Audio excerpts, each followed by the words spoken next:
की आपल्यालाच न्यूनगंड आहे की काय, कारण बरीचशी भाषणं ही आस्था चॅनल किंवा संस्कार चॅनलमध्ये बोलतात तशी वाटली मला. त्याला हरकत नाही, भाषा शुद्धीकरणाचा आग्रह धरणं बरोबर आहे. आमचा प्रश्न असा आहे, म्हणजे माझा मी जे विचारसरणी मानतो की मराठी माणूस मग तो मराठी माध्यमाच्या शाळेत घातलाय न घातलाय घाला उत्तम, पण मराठी बोललं गेलं घरामध्ये नक्की पाहिजे. त्या मराठी माणसाच्या पोटापाण्याची सोय झाली पाहिजे. जर मराठी माणसांना बाहेरच्या राज्यात पोलीस ठेवणार असतील तर रसाळ साहेबांनी सांगितलं ते 35% अमराठी लोक आहेत, त्यांना पोलीस ठेवण्याकरता आम्ही नक्की काय ना काहीतरी करू. आपण कुठलाही तो न्यूनगंड काढण्याची गरज नाही. पुन्हा पुन्हा सांगतो की मराठी माणसाला इकडे आत्मसन्मान मिळावा ही आपली भाषा असली पाहिजे. तटकरे साहेबांना एवढीच विनंती, मुंबई सोडा, पुण्यामध्ये 10 ते 3 लोक ज्यांना पुन्हा माहीत नाहीये, ज्यांच्याकडे लायसन्स नाहीये आणि ज्यांना मराठी येत नाहीये, अशी माणसं जर पकडून दाखवली तर सीडी देशमुखांसारखा राजीनामा देणार काय?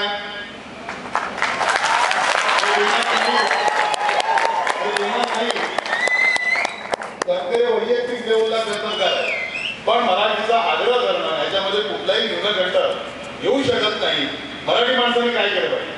चांगली गोष्ट आहे. तसं मला एक चांगली गोष्ट वाटते, बोहरा समाजात, मुस्लिम समाजामध्ये बोहरा आहे, त्यांचे कोणतरी प्रिन्स आगा खान नावाचे जागतिक गुरु आहे. उत्पन्नातला, मी चुकत असेल तर मला माफ करा, पण 10% हिस्सा आपल्या उत्पन्नातला ते समाजाकरता धर्माकरता दान देतात. आज इकडे प्रायोजकांवरून प्रायोजक कोण असावा नसावा ह्याच्यावरून वाद घातले, तर मराठी म्हणून अशा साहित्य संमेलनात याची उपस्थिती लावली तर प्रचंड सुंदर गोष्ट आहे. पण अशा संमेलनाच्या यशस्वीतेकरता इव्हन भव्यतेकरता आपला किस्सा मोकळा करणार काय, आपण देखील प्रयत्न केला पाहिजे. मराठी माणसाचे जे जे सण उत्सव असतील ते दणक्यात साजरे झाले पाहिजे.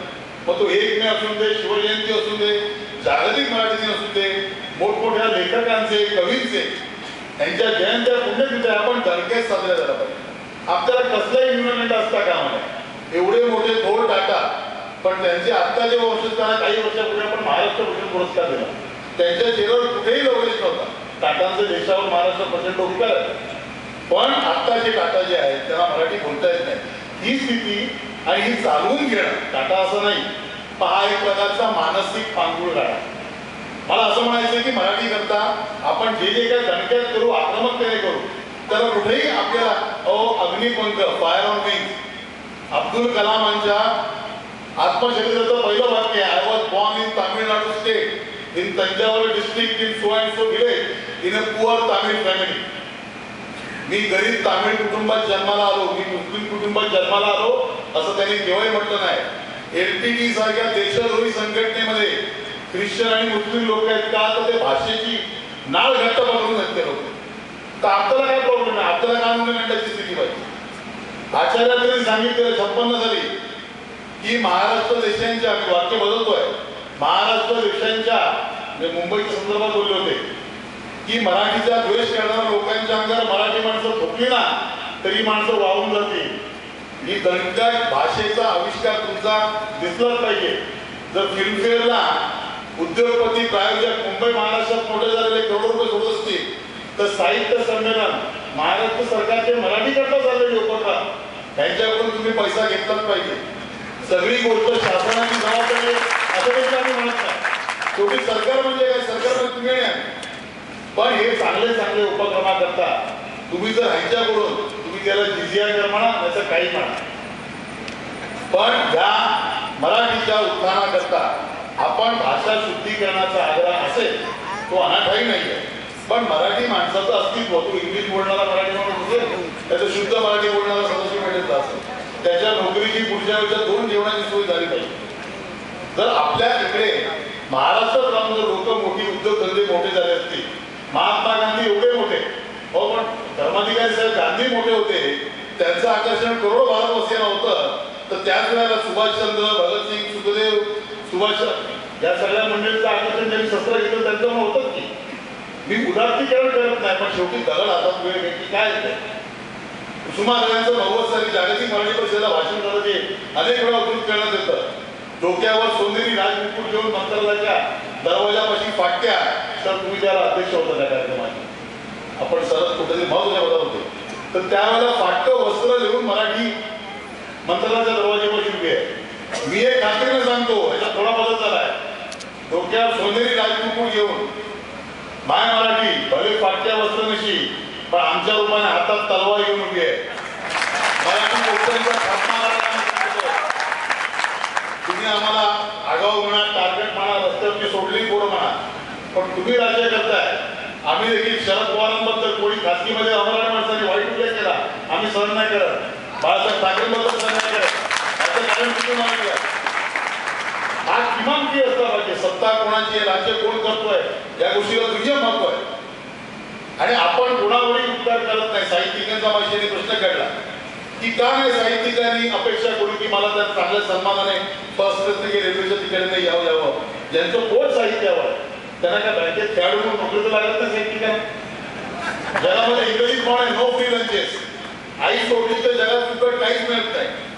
तर ती व्यवस्था आपण तयार करून साहित्यिकांना मान सन्मान देऊ. उद्या या संमेलनाला उपस्थित 8 काहीतरी माजी संमेलनाध्यक्ष आहेत, का त्यांची व्यवस्था मर्सिडीज नेऊ नये आणि थोडा पैसा का तुम्हाला मिळू नये आयोजकांना. आपण कुठल्या तरी विचित्र भाव उचलत आहोत. पवारसाहेब IPL चे अध्यक्ष आहेत. विजय मल्ल्या दारूची कंपनी स्पॉन्सर करते. विचारतात 15,000 लोक नाकात बोलून हे कसं काय बोलते बाकी आम्हाला होतात का? कशाला एक दणदणीत साहित्य संमेलन केलंय. तुम्हाला आमचा मनपूर्वक पाठिंबा आहे, माझ्या नेत्याचा पाठिंबा आहे. ही विचारसरणी पुढे गेली पाहिजे. मराठी चॅनलला पण चांगले दिवस आले. चांगल्या नोकऱ्यांची सुसंधी सांगतो की सरकारने युडी डिपार्टमेंट, कॉर्पोरेशन या सर्व ठिकाणी धंदेवाले पैसे लोक पैसे घेऊन येतात. या लोकांना मराठी आता तुमची MSRDC, MMRDC सगळी प्रेझेंटेशन इंग्लिशमध्ये होतात. कायदा इंग्लिशमध्ये तयार होतो आणि नंतर तो मराठीत अनुवादित केला जातो. का नाही? तुमचे अनुवादकांच्या नोकऱ्या वाढवण्यात म्हणजे भाषेचा अनुवाद करणारी मंडळी आहे. काय नाही सरकारी खात्यामध्ये नोकरी लागत, प्रायव्हेट कंपन्यात काय या लोकांना मराठीची जबरदस्ती केलीच पाहिजे. परदेशात परराज्यामध्ये ही जबरदस्ती आहे म्हणून ती भाषा टिकली आहे. तर नको तो सोवळेपणा करायची माझ्या मते आपण गरज नाहीये. प्रत्येक राजकीय पक्षाला या ठिकाणी आपण मराठीवर आपण मोठं राज्य. महात्मा गांधी स्वातंत्र्य साऊथ आफ्रिकेतून आले, गांधीनगरला गेले नाही, महाराष्ट्रात आले. त्यांनी जमीन उपजाऊ आहे, फर्टाईल ज्याला म्हणतात. अंबानी पण जामनगरला नाही गेले, ते नंतर काय झालं पहिले इकडे आले. तुमचं आणि आमचं मन मोठं आहे. मराठी माणसाचं मन मोठं आहे. मराठी माणसाचा किस्सा नसेल पण त्याचं डोकं चाललं का त्याचं मन मोठं आहे. आपण सगळ्यांना आपलं म्हणणं आता त्या माकडिणीच्या पिल्ल्यासारखं होता का मला आपण या ठिकाणी मराठी म्हणून अत्यंत कडवटपणे तुम्ही बोलला तो पण प्रवाह आला पाहिजे. दलित साहित्य संमेलन जोरात झाली पाहिजे. परवा विखे पाटलांना बोललो मी की 200 कारखान्यांपैकी साखर कारखान्यांपैकी 180 लॉसमध्ये तरी नवीन साखर कारखाना परमिशन देता की नाही? 5 कोटी शेतकऱ्यांच्या नावाने घ्यायचे, 42 कोटी सरकारची सबसिडी घ्यायची. मग पवार 10 वर्षांनी लॉसमध्ये 100 कोटी गेलेल्या कारखान्याला सबसिडी आणून देतात. मग 10 साहित्य संमेलनांनी काय फरक पडतो? आणि या कार्यक्रमाला पैसा वापरला गेला असेल तर तो उधळला गेला असं म्हणणं देखील मराठी बुद्धिमत्तांनी हे आपल्या बुद्धिमत्तेचं लक्षण समजून आहे. मराठी जे काय आहे ते दणदणीतपणे व्हायला पाहिजे. नाहीतर 400 वर्षापूर्वी अवघ्या 3 राज्यामध्ये सत्ता असलेले छत्रपती शिवराय यांचा आजही आपण वारसा सांगतो. तेव्हा पण खोपडे होते, तेव्हा पण जावळीचे मोरे होते, तेव्हा पण फलटणचे निंबाळकर होते, स्वराज्याला विरोध करत होते. पण आम मराठी जनता होती म्हणून मराठीचा आणि त्या मराठी माणसाचा आवाज सह्याद्रीच्या कडेकपाळी सुटला. मला राजकारण करायचं नाहीये पण सर्व पक्षांनी मराठीला एक ताकद दिली पाहिजे. घातल्याशिवाय धार नाही तलवारीच्या पातीला आणि मराठीशिवाय पर्याय नाही देशाच्या मातेला. एका अमराठी माणसाने शेवट हिंदीतून करतो माफ करा पण ती ओळख कशी आहे? त्यांनी म्हटलं तुम्हारे मराठी के बारे में हमको इतना ही कहना है कि आपके राज्यकर्ता लोग बराबर नहीं है क्योंकि घोड़े को खाने को नहीं है घास और गधे लोग खा रहे च्यवनप्राश.